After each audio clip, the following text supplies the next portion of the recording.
Question 2. Alright.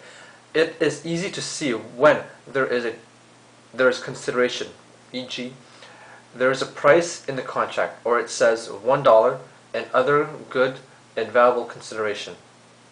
But if you don't exchange the dollar, is there good consideration?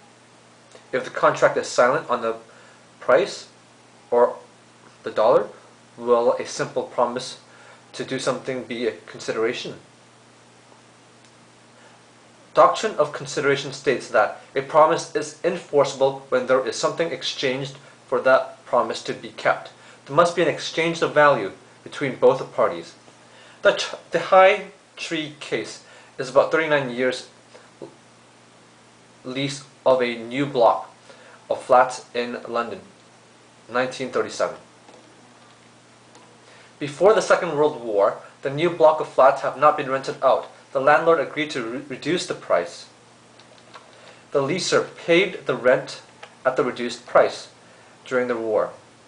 The leaser continued to pay at the reduced price even when the whole block was full at the beginning of 1945. There was no consideration to have this promise accepted at the reduced price.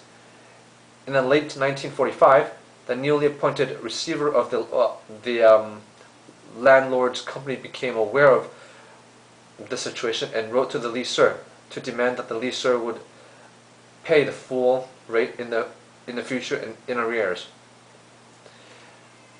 Now, if you don't exchange the dollar, there still can be good consideration.